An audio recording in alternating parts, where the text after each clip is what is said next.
Rose has asked, were you ever considered for ECW, or did Paul Heyman ever reach out to you?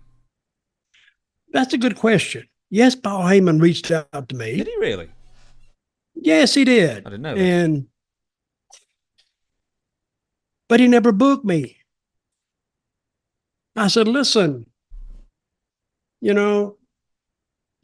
I think he called me for something else, I guess.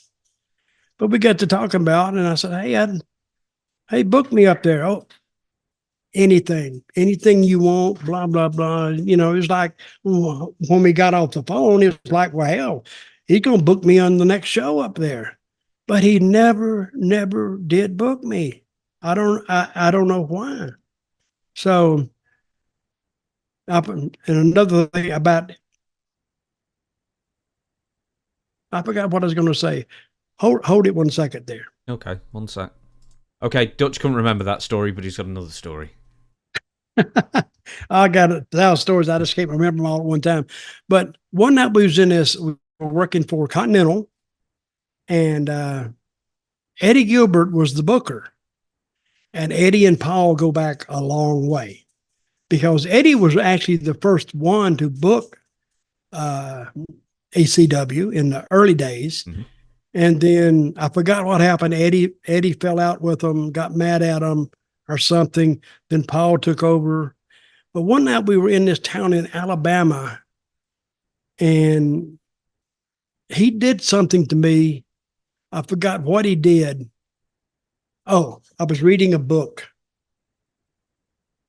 and he went in there and cut the pages out, the part I was reading. He knew where I was. And he cut about that much of the book out, which is, and he would cut it, around the edge. He'd take a razor and he'd cut it around the edges, and he'd just take the middle part out and throw it away. So when I would get the book, I'd open it up, and all the middle was gone. And I knew it was Paul.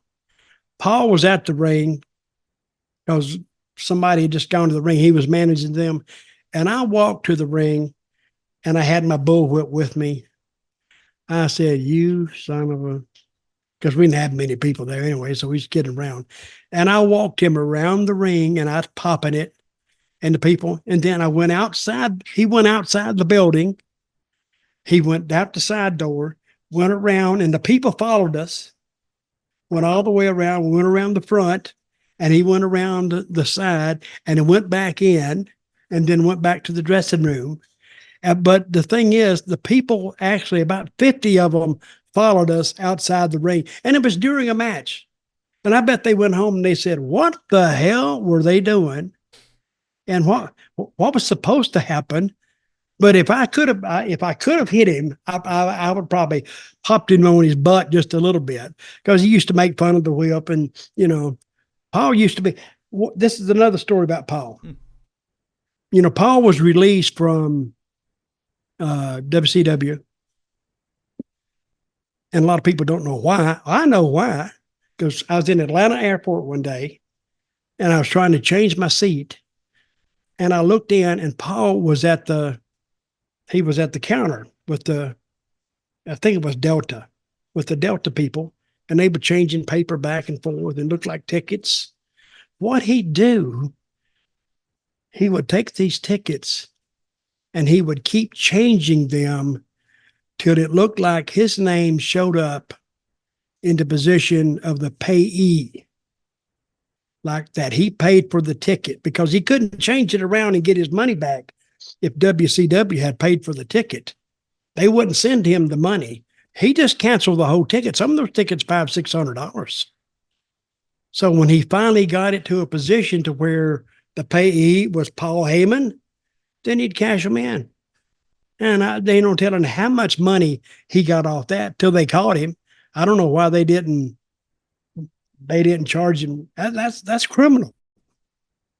So, but I don't know how much money he made, but he made a little bit, because Paul he was on top of it. So he had that. And I asked him what he was doing. He said, no, nothing. I'm just, changing the ticket, changing the seat. Hell, he was canceling the whole thing. and asking the money to be refunded to him, whereas WCW had paid for it. Sorry, Paul, I busted your gimmick there. I'm sorry. You can call me and be mad at me. He was one of like the best paid people in WCW at the time, and I think he was the only person who was on the road who actually had a proper contract with Turner. So he had full benefits of employee, being an employee that everyone else didn't. And he still managed to ruin it for some reason to get like a few thousand back on the flights. Dutch? Paul comes from a legal family. I think his father, I'm not sure of this, was an attorney. His brother was an attorney. So he was always on top of that stuff. So, and he was the only one that had a proper contract, which I don't believe. I think Stig had one, and Luger had one, and Flair had one, and they were better paid. But I think I don't know if it's because Heyman was doing commentary as well at the time, that it was, as well as being a manager, that he somehow ended up being signed to Turner or WCW, and everyone else was still an independent contractor.